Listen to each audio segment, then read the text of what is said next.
Bonjour à tous et à toutes. Bonjour Catherine. Salut Pablo. Alors, on vous avait dit que ce serait, enfin, il y a 2 semaines ou il y a 10 jours, on vous avait dit que ce serait le dernier débrief.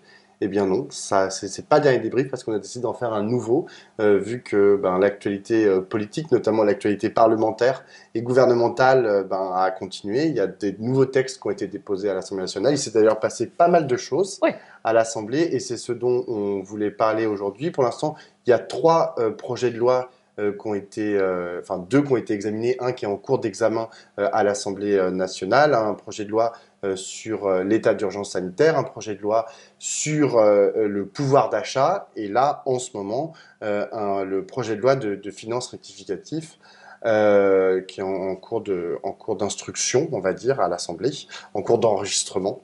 Ça, c'est plutôt comme ça qu'on disait dans l'ancienne mandature. Bon, je vais te poser une première question, Catherine. Qu'est-ce que tu retiens en fait de ce qui s'est passé ce dernier mois, de cette nouvelle, du travail en fait de cette nouvelle Assemblée nationale? ah bon, on nous a changé notre assemblée. C'est-à-dire que ce truc qui était mais absolument amorphe, sans, enfin, je veux dire, sans odeur et sans saveur, hein, d'un seul coup, on a l'impression d'être dans un chaudron bouillonnant. Alors ce chaudron bouillonnant, on n'y comprend pas forcément tout, hein. Des fois, on est un peu perplexe éventuellement, mais en tout cas, c'est sûr que ça a complètement changé la tête de l'Assemblée. Et d'une certaine manière aussi la tête de la politique française. C'est-à-dire que la politique française ne se passait pas à l'Assemblée. Elle se passait en dehors il ne se passait pas grand-chose d'intéressant. Tout était convenu d'avance. Donc c'était plutôt sur les plateaux télé que les choses se jouaient, par exemple. Là, c'est pas vraiment la même chose. C'est que maintenant, c'est vraiment à l'Assemblée que chacun définit son identité politique, son positionnement, et il y a de quoi définir puisque le Rassemblement national se trouve en force à l'Assemblée avec 89 députés. Donc, ils ont besoin de dire qui ils sont en situation de pouvoir. Et il y a l'émergence d'un nouveau rassemblement qui est la NUP et qui est une chose totalement inattendue, qui doit elle-même se constituer, s'affirmer, son identité, son positionnement, son mode de fonctionnement. Donc ces deux groupes-là. Et puis, il y a même quelque chose qui se cherche du côté de la droite dans son sens Macroniste, macroniste. Bah oui, LR. avec le groupe Horizon qui a des velléités de se faire remarquer, les LR qui sont un petit peu dans l'hésitation. Enfin, donc du coup, en fait, on se rend compte que la stratégie politique, elle se passe à l'Assemblée en ce moment. Donc ça rend les choses intéressantes. Ouais, oui, oui, je suis assez d'accord avec toi, même si pour l'instant c'est vrai qu'on n'a pas encore beaucoup de recul en fait sur d'une part exactement en fait les stratégies qui sont menées, qui sont en train d'être élaborées en fait par les uns et par les autres, et d'autre part sur les effets en fait que ça va pouvoir avoir politiquement, parce que comme tu l'as dit. Toute la politique ne se joue pas à l'Assemblée nationale, enfin ne peut pas se jouer surtout à l'Assemblée nationale. Et donc, du coup, on se dit, là, il y a des choses qui sont en train de se construire. Quelle résonance, en fait, ça va avoir avec l'extérieur de l'Assemblée nationale? Alors après, il y a un point, enfin, tu as parlé du Rassemblement national et des recompositions de la droite. D'ailleurs, cette nouvelle composition, en fait, enfin, recomposition de la droite avec les macronistes et les LR, qui là sont en train de marcher main dans la main, enfin, ils votent à peu près la même chose. Et d'ailleurs, je note que les LR le répètent assez dans les médias, sur les réseaux sociaux et même à l'Assemblée nationale, qu'en fait là, ils obtiennent du gouvernement ce qu'ils veulent. Alors là, ils l'ont dit par exemple très récemment. Chacun raconte Exactement. son histoire, Chacun hein. raconte son histoire, exactement, mais eux, c'est ce qu'ils sont en train d'essayer de raconter. Et d'ailleurs, ça n'a pas l'air non plus de gêner énormément le gouvernement. Hein. Bah Enfin, oui, parce que l'histoire qu'ils ont envie de raconter, eux, c'est qu'ils sont plutôt ouverts, droite. prêts à Hmm. discuter, etc. Donc, Plutôt à droite, euh, oui, mais jusqu'à gauche. l'histoire qu'ils racontent, Hmm. c'est nous, on veut discuter avec tous les gens de bonne volonté. Et bon, bah, si les LR sont de bonne volonté, on parle avec les LR.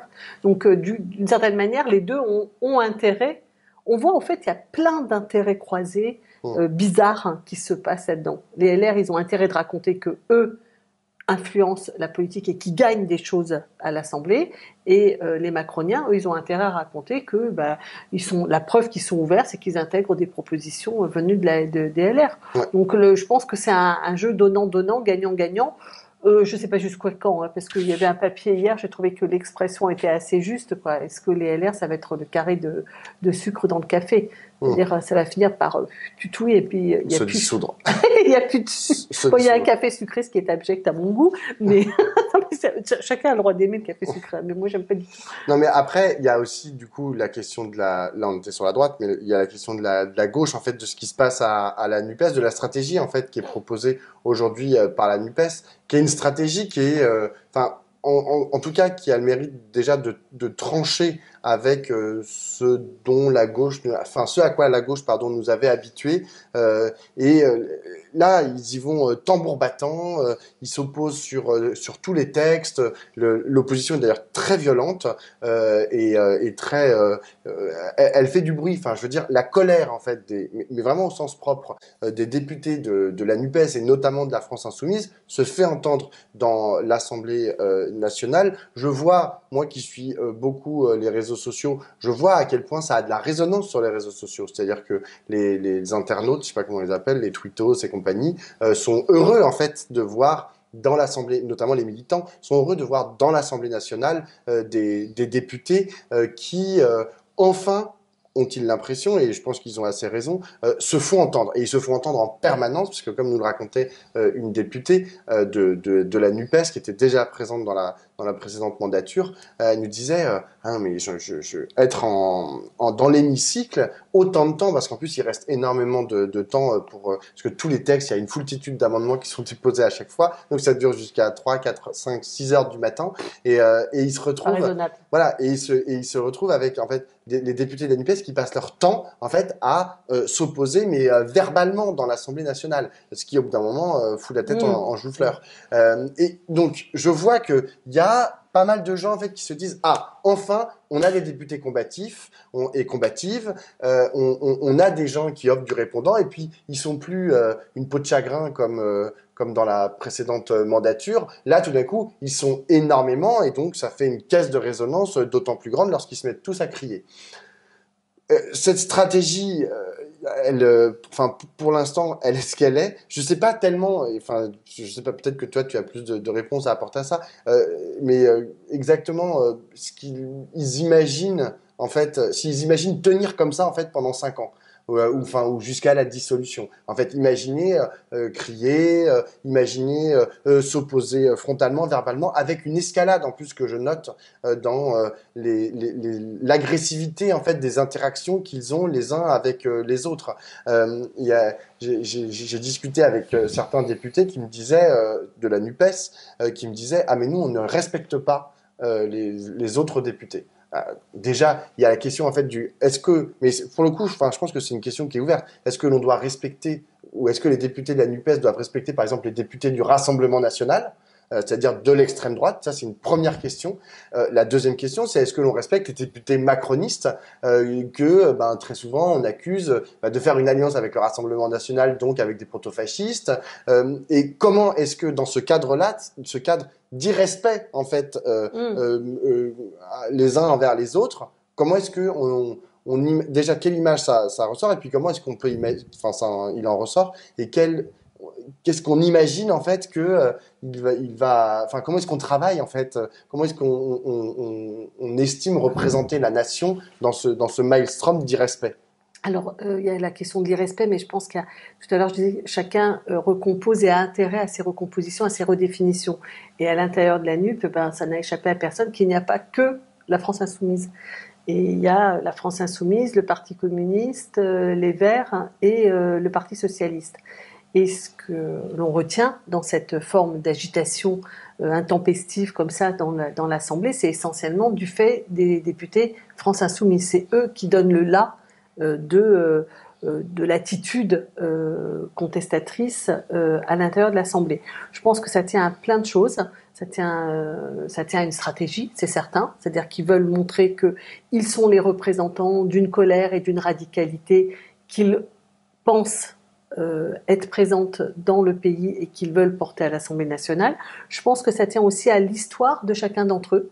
C'est quand même beaucoup des activistes, en fait, d'une certaine manière, les nouveaux députés de la France insoumise, qui est le terme un peu nouveau de militant, mais qui dit bien, je trouve, enfin, ce sont pas des gens qui ont été blanchis sous le harnais, qui ont été conseillers municipaux, puis maires adjoints, puis conseillers départementaux, puis qui deviennent députés, puis qui ont fait, voilà, qui ont été roulés, moulés dans le fonctionnement des institutions. Ce sont des gens qui vraiment montent du terrain, qui étaient des syndicalistes ou des activistes de toutes sortes qui arrivent dans l'Assemblée. Et du coup, ils arrivent absolument vierges de cette histoire. Ils ne voient pas pourquoi ils devraient se comporter de cette manière ou de cette manière. Au fond, entre l'Assemblée générale et l'Assemblée nationale et l'Assemblée générale, il y a pas... alors, moi, je suis pas ultra convaincue de ça. C'est-à-dire, je ne sais pas combien de temps ça va durer.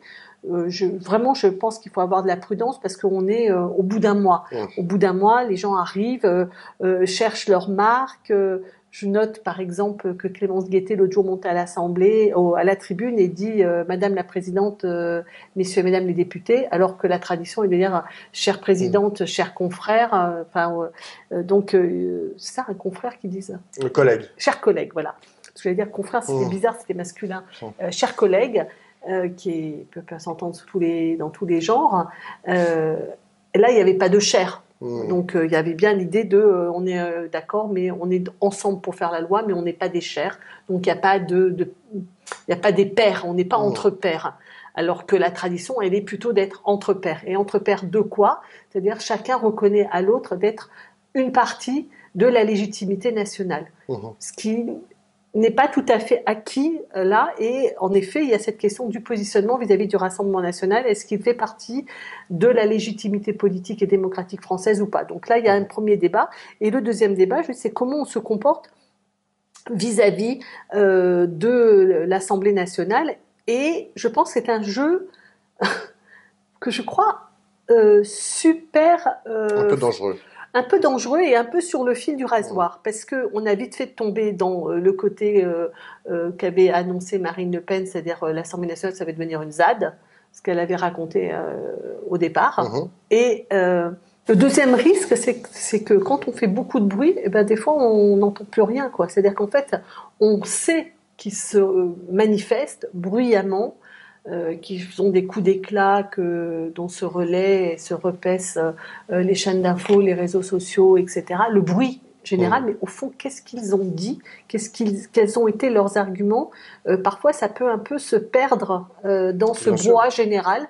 Donc, du coup, oui, ils sont des révoltés, des insoumis. D'accord, ça c'est sûr, mais pour porter quelle proposition politique, pour dire quoi, ça parfois ça a tendance à se perdre. Et le troisième élément qui me paraît aussi tout à fait important à avoir en ligne de compte, c'est que la NUP c'est pas seulement la France insoumise et que je pense que les socialistes trouvent avantage dans cette alliance à se repositionner. C'est-à-dire que là, ils ont repris langue avec la gauche. Le Parti socialiste est de nouveau à gauche pour tout le monde et donc est dans une force d'opposition au macronisme, ce qui n'était pas tout à fait certain jusque-là. Donc là, ils sont franchement le Parti socialiste officiel, en tout cas, enfin, je veux dire, Olivier Faure, Vallaud, etc. Bon, ils sont ensemble dans l'opposition. Donc, ils sont à gauche, mais ils foutent pas le bazar. Mais ils sont respectueux des institutions. Mais ils sont responsables. Et ça, je pense que... il faut s'en méfier. C'est-à-dire que à la fin des fins, s'il y a des gens de gauche raisonnables et des gens de gauche insoumis, c'est pas sûr que la balance ira du côté de l'insoumission. Ça, c'est une question aussi qu'il faudra pousser. C'est quel est l'état d'esprit du pays? C'est-à-dire, c'est cette question-là aussi qui est... je vais poursuivre là-dessus, mais ça, en fait, c'est le point de départ, en fait, le constat, à mon sens, qu'a fait la France insoumise et qui continue de le faire, c'est que ils veulent représenter les Gilets jaunes à l'Assemblée. Ils sont arrivés en chantant à l'Assemblée on est là, même si Macron ne veut pas, on est là, ce qui est la chanson des Gilets jaunes. Et c'est ça qu'ils veulent incarner dans l'Assemblée. Alors après, là où tu as tout à fait raison, c'est est-ce que c'est vraiment l'état du pays? Là, je pense que la question reste entière, mais eux, ils ont analysé l'excellent score de Jean-Luc Mélenchon au premier tour de l'élection présidentielle et aussi après ce qui s'est passé au premier tour des élections, enfin même des élections législatives en général. Ils ont analysé ça précisément par le caractère profondément insoumis de Jean-Luc Mélenchon, sa capacité à s'énerver contre les journalistes, contre les institutions en général, à aller au front face à Éric Zemmour. C'est comme ça qu'ils ont analysé ces 22%. Franchement, je leur donne vraiment pas tort. Enfin, ils ont peut-être raison, ils ont peut-être tort. Enfin, je sais pas Vaut si mieux ça, c'est. vaut mieux avoir un avis quand même, hein. Ben, je ne sais, en fait, moi je ne sais pas, Ah parce non, mais qu'il y en a qui m'expliquent. Non, parce qu'en fait, il y a ça se deux façons. discute, hein, Ça se ça se discute. discute, Parce que ça, mais c'est la première façon de l'envisager. La deuxième façon de l'envisager, c'est de dire, ah bah non, il a juste. En fait, finalement, Jean-Luc Mélenchon a juste réussi à incarner la gauche. Juste réussi, il a réussi à incarner la gauche, et qu'aujourd'hui, bah, la gauche, bon an, mal an, elle pèse 25-30%, et que bah, lui, il a réussi à prendre le lead, en fait, dans cette gauche-là. Ça, c'est une autre façon d'analyser juste ce qui vient de se passer. Je suis pas sûr que, genre, tu vas te dire c'est l'un ou c'est l'autre, c'est un peu compliqué. La deuxième chose que je voulais dire, c'est, tu as tout à fait raison sur la question du bruit général de l'Assemblée. Et juste pour ceux qui vont nous dire, ah, mais il parle pas du fond, il parle que de la forme, etc. D'une part, le fond en fait qui est proposé, tous les amendements qui sont déposés, ce sont des choses dont on a déjà discuté dans les débriefs et dans Regard, puisque c'est le programme bon an mal an de la France insoumise, hein, qui est remis au goût du jour et qui est au demeurant très intéressant, mais qu'on a déjà eu l'occasion de discuter, et qu'ensuite en fait, tu disais, le bruit parfois cache le fond, enfin ce qui doit être entendu, ce qui devrait être entendu. Et tu as tout à fait raison, parce que par exemple, si dans une allocution, je commence par dire écoute pauvre conne, et que ensuite à la présidente de l'Assemblée nationale, par exemple, ou à toi, et qu'ensuite je développe un argumentaire au demeurant très intéressant, mais les gens, mais c'est une évidence, ne vont que retenir il l'a appelé pauvre conne. Et donc tout le reste, genre, aura absolument disparu, et tout mon argumentaire aura disparu. La troisième chose, c'est le rapport, non pas, tout à l'heure je parlais du respect pour les autres représentants de la nation, c'est-à-dire pour les autres députés, mais il y a aussi, et tu l'as un peu mentionné, le respect pour l'institution Assemblée nationale, et le respect en fait qui normalement, enfin qui usuellement on va dire est dû aux institutions de la Ve République.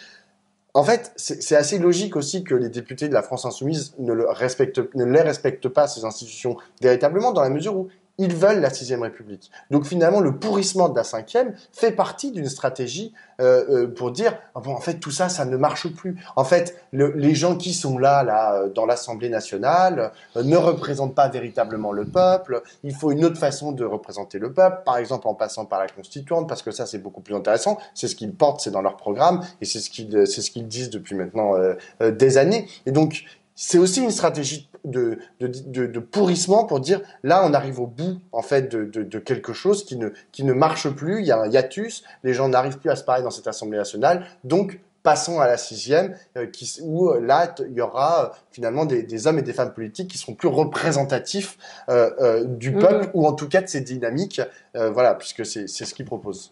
Alors bon, ça, je pense que la proposition d'une sixième République, c'est plus profond qu'une stratégie de pourrissement du fonctionnement de l'institution Assemblée nationale. En fait, ce que je veux dire, je trouve que si c'était leur stratégie, le pourrissement, je pense pas qu'on leur porterait crédit de ça, parce que fragiliser les institutions démocratiques, même déjà faibles, je pense que l'enjeu, c'est plutôt d'inventer de nouvelles institutions plus participatives, plus démocratiques, etc. Mais bon, ça c'est, je pense que cette question-là, je ne sais pas si c'est leur stratégie. Je l'ai pas complètement analysée comme ça. Je sais que toi, c'est ce que tu penses. Moi, je résiste encore à me dire que c'est ça qu'ils ont en tête. Je pense plutôt que c'est la question de porter la colère. Et moi, je veux dire un truc qui me turlupine. En fait, ça fait maintenant un petit moment que ça me turlupine. Il faut comprendre le résultat. En effet, ce que je disais tout à l'heure, il faut avoir un point de vue. C'est qu'est-ce qui a fait le résultat de Jean-Luc Mélenchon.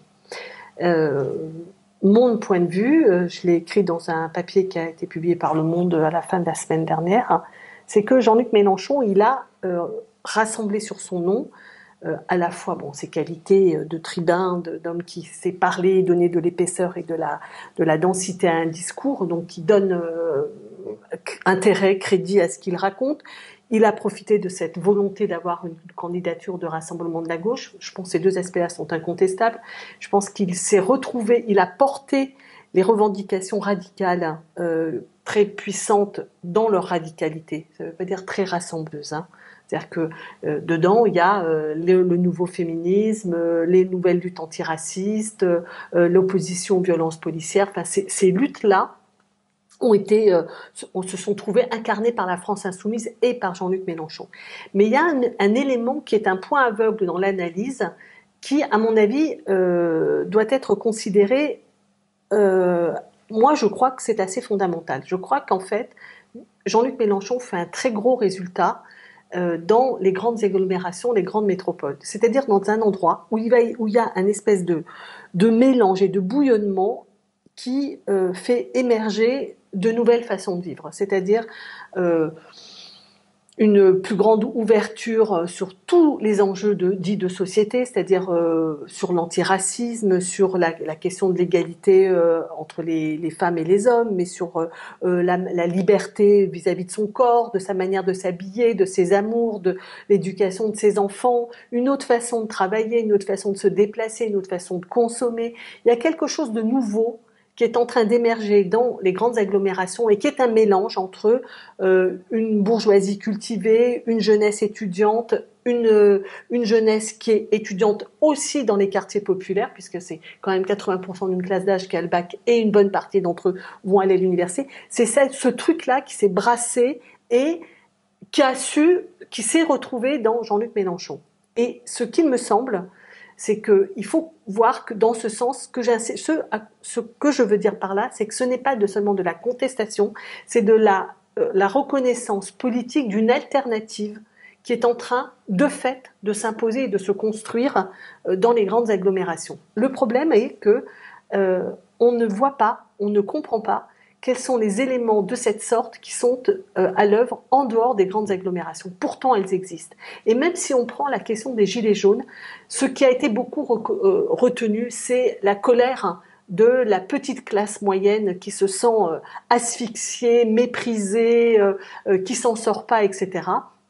Mais il y avait plus que ça, il y avait cette convivialité nouvelle qui cherchait à se créer, qui a cherché et qui s'est parfois prolongée et que l'on voit se construire autour d'événements qui sont en dessous des radars, que l'on ne voit pas et que l'on ne reconnaît pas politiquement. Et je pense que autour de cette attention, ceux qui suivent ce rendez-vous savent que je suis architecte et urbaniste, et il y a eu dans les années 70, 80, 90 des travaux, notamment des paysagistes qui ont beaucoup réfléchi et regardé ce qui se passait dans les jardins. Cette espèce de marge de manœuvre et de liberté que les gens avaient dans leur maison individuelle, de bricolage, de transformation de la maison, et dans le jardin, de fabrication d'un autre type de relation avec les voisins, pour les enfants, de relation avec la nature, etc. Je trouve que comprendre ce qui se fait dans l'au-delà ce qui n'est pas le centre urbain aggloméré, qui encore une fois pédale en vélo sur les pistes cyclables, va chez Biocop ou dans les AMAP ou etc., etc. Mais ce qui se fait ailleurs, dans cet ailleurs, il se fait des choses qui ne sont pas racontées, qui ne sont pas portées, et du coup, c'est cette alternative-là. Je crois, moi, que les gens votent pour des alternatives et pas seulement pour des colères. C'est-à-dire que la colère, je crois que quand elle n'est pas politiquement portée, elle peut tourner au ressentiment et donner le Front National. Tandis que l'alternative, quand elle est portée politiquement, elle peut nous emmener loin et très loin. Et donc, c'est ça qui me semble devoir être discuté. C'est pour ça que je disais, quel est l'état d'esprit du pays ? Est-ce que c'est un état d'esprit en colère, en désarroi, en recherche d'alternatives, probablement un peu tout ça, mais il faut être capable de porter tout ça. Il faut être capable de représenter, de donner à voir et à magnifier aussi. C'est pas simplement donner à voir, c'est aussi valoriser, dire que ça existe et que c'est extrêmement intéressant ce qui se passe dans nos quartiers populaires, dans nos grandes villes, mais aussi dans le reste de la France. Il n'y a pas que là que s'invente une alternative plus humaniste, plus intéressante au monde, je dirais vite, au monde de la marchandise. Alors, juste en guise de conclusion et d'ouverture, j'invite tout le monde à lire la note, enfin une note qui a été mise en ligne sur le site de la Fondation Jean Jaurès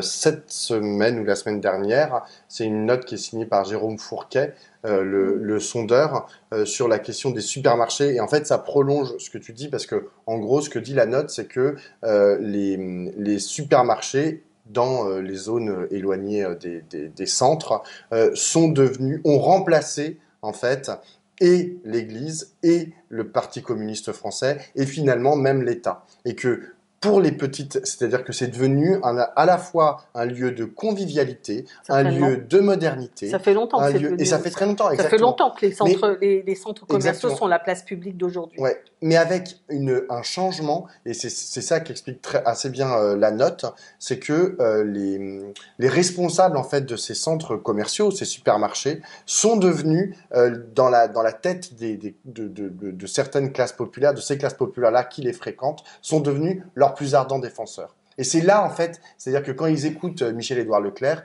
eh bien, ils entendent dans Michel-Édouard Leclerc quelqu'un qui s'occupe finalement de ceux qui vivent vraiment de leur vie quotidienne, et que lui, Michel-Édouard Leclerc ou d'autres, hein, je le cite lui, il n'est pas cité dans la note d'ailleurs, mais que c'est les responsables en fait de ces grandes chaînes de supermarchés qui ont le plus à cœur finalement la défense de leurs intérêts de classe.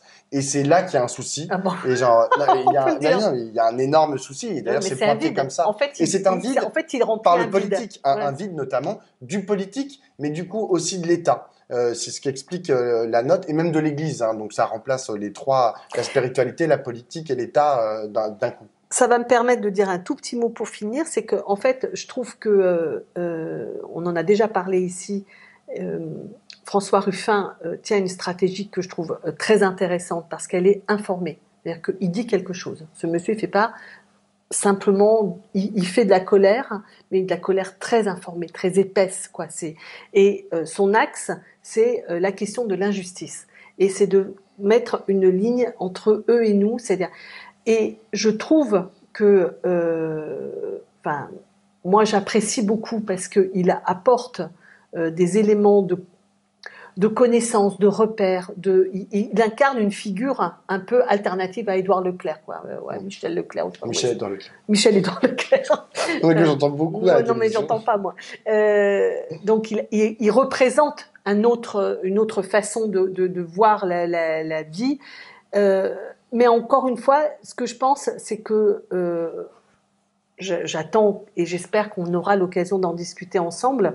Je pense qu'il y a quelque chose là-dedans qui manque, c'est l'alternative et le projet. C'est-à-dire, en fait, comment on fait pour que... je ne crois pas que, pour le dire autrement, je ne crois pas que la question des inégalités et de l'injustice sociale, je pense que c'est un ressort pour la mobilisation et la colère. Je pense que c'est un ressort insuffisant pour aller du côté de l'engagement politique à gauche, de la reconnaissance de la gauche. C'est-à-dire, je pense que là, il y a encore un maillon qui manque. Ce qui est intéressant dans ce que fait Ruffin, c'est de décider de s'attaquer à cette question du territoire qui n'est pas la métropole.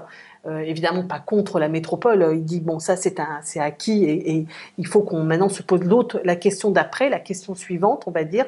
Mais dans la question suivante, je pense qu'il faut qu'on fasse un effort général, divers. Ça ne peut pas être délégué ni à François Ruffin, ni simplement à Fabien Roussel, ou je ne sais, ça ne peut pas être une délégation. Il faut que sur cette question de comment on construit vraiment une alternative qui ne peut pas être circonscrite au centre urbain, se traduise à l'Assemblée nationale, mais d'une façon générale dans la proposition politique. Bon, on s'arrête là. Hein. Allez, on s'arrête là. Et bonnes vacances, bel été à tous. Bon, on espère qu'on n'a pas été trop saoulant. Mais non. Mais non.